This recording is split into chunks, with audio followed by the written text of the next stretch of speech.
Hello students, how are you all? I hope you all are fine. So let's back to our topic.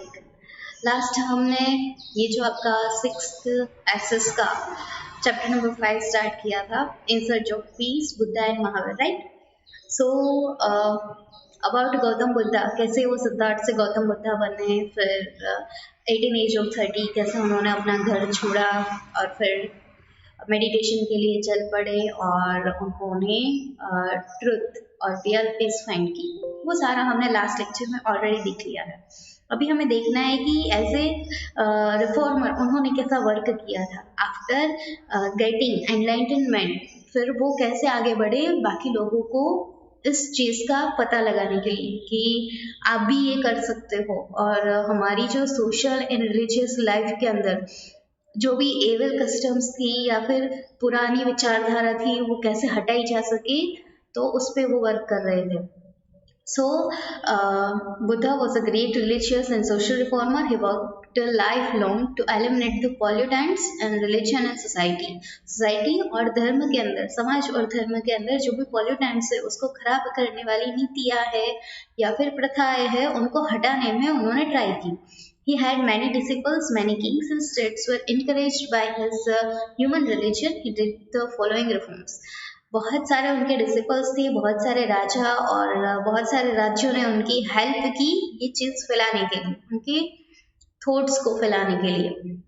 So the first one is क्या क्या उन्होंने reforms किए। So first is denial of God and soul, मतलब उन्होंने क्या बोला कि भगवान में विश्वास करो, दैट इज गुड, कि भगवान में तो विश्वास आप कर सकते हो, लेकिन साथ में ये भी मानो कि आप जो कर्म कर रहे हो वही आपकी डेस्टिनी डिसाइड करते हैं। सिर्फ भगवान पे अंधश्रद्धा रख के बैठोगे या फिर उन पे ही सब कुछ थोप के बैठोगे तो ऐसा चलने वाला नहीं है। You have to do your karma, और कर्म से ही आपका फ्यूचर डिसाइड होता है। सो एक और दुख लेके बैठे रहने से या फिर भगवान पे अंधश्रद्धा रखे जाने से कुछ नहीं होगा। You have to be your you have to be in present and you have to spend your life to be in present, मतलब वर्तमान में रह के अपना जो कर्म है वो करके आपको लाइफ जीनी है। वो ऐसा मानते थे गौतम बुद्धा कि अगर भगवान होते, if there was a God, sorrows would not have been there। अगर भगवान होते तो दुख तो होता ही नहीं, है ना। सेकेंड, क्या उन्होंने चेंज लाए? Opposition to rituals. बहुत सारी ऐसी एवल कस्टम्स थी, रिचुअल्स थी जिसको हटाने के उन्होंने ट्राई की। He opposed rituals performed in Hinduism and the sacrifice of animals in the yagna। बहुत सारी ऐसे रिचुअल्स थी जो नहीं होनी चाहिए लेकिन होती थी, तो उनको हटाने की अवेयरनेस भी उन्होंने लोगों में दी। साथ में यज्ञ के टाइम पे पहला ऐसा होता था कि जब यज्ञ खत्म होता था, यज्ञ हवन आप जानते हो, यस, तो जब वो खत्म होता था तो लास्ट में जब आहुति देने का टाइम आता था तब किसी जिंदा एनिमल को उसके अंदर डाल दिया जाता था, उनकी बलि चढ़ाई जाती थी आफ्टर यज्ञ।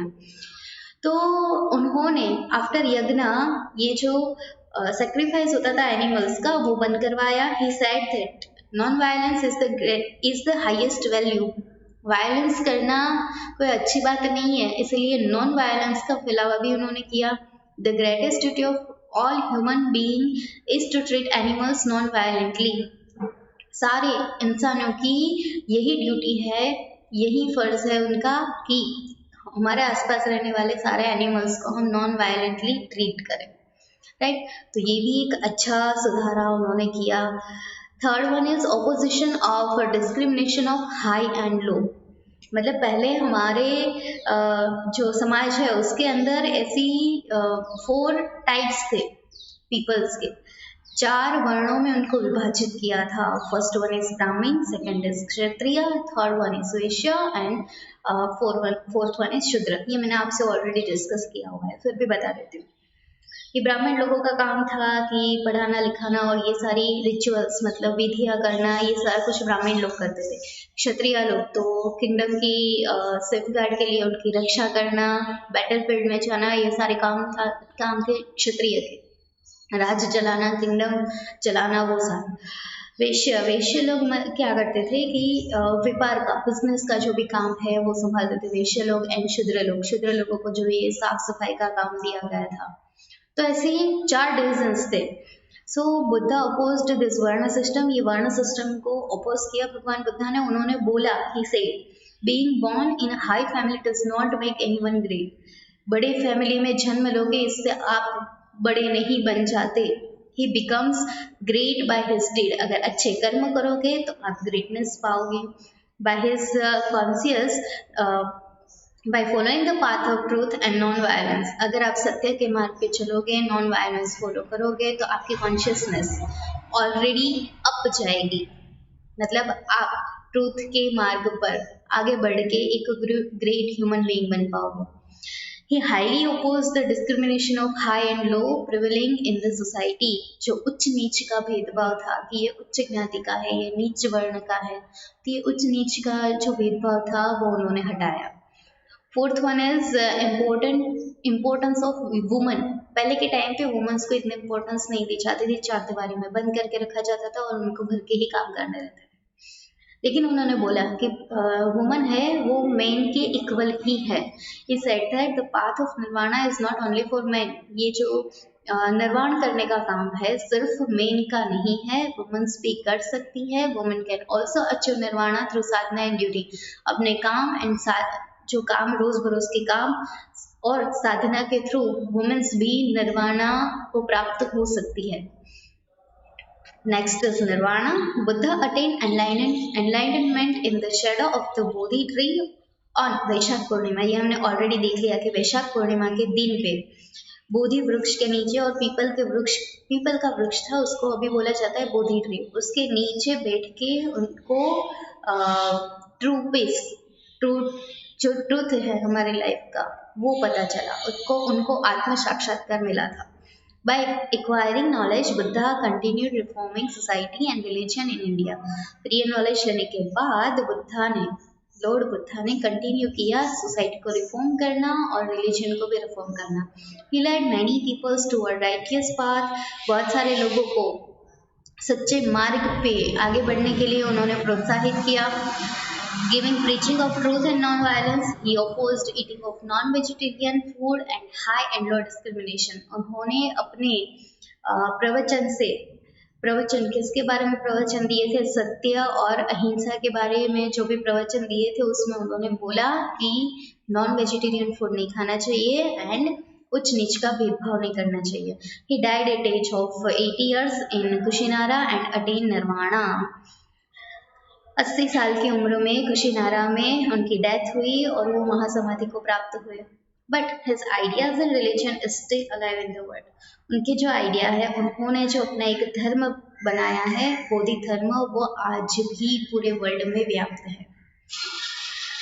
So it is all about Gautam Buddha, Siddharth से एक बुद्ध बनने की जर्नी, उसके बारे में हमने देख लिया। Next one is Mahavir Swami, उनकी ही जैसी एक पर्सनालिटी है। जैसे गौतम बुद्धा से बुद्धिज्म हुआ, वैसे ही जैनिज्म भी उस टाइम पे हमारे इंडिया में चल रहा था। Jainism also has an important place in Indian society like Buddhism. There are total 24 tirthankars in Jainism. जिसको जैनिज्म के बारे में कुछ भी पता होगा तो उनको इतना तो आइडिया होगा कि 24 तीर्थंकर है उनके। Agams are the main source of knowing about Jainism. अगर आप अगर निगम के शास्त्र पढ़ोगे तो आपको जैनिज्म के बारे में पता चलेगा।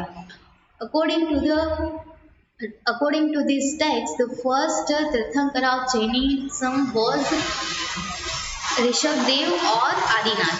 जो फर्स्ट तीर्थंकर है जैनिज्म के उनका नाम ऋषभदेव और आदिनाथ है। 23rd तीर्थंकर was पार्श्वनाथ। 30वें तीर्थंकर पार्श्वनाथ हुए। Parshvanath was the son of King Ashvasena of Kashi. Kashi के जो किंग थे अश्वसेन, उनके बेटे थे Parshvanath. Left home at age of 30 and become a hermit and preached Jainism. कितने साल की उम्र में उन्होंने अपना होम छोड़ दिया था? 18 age of 30। Same age Gautam Buddha, उन्होंने छोड़ दिया था, संत बन गए थे और जैनिज्म का फैलावा किया।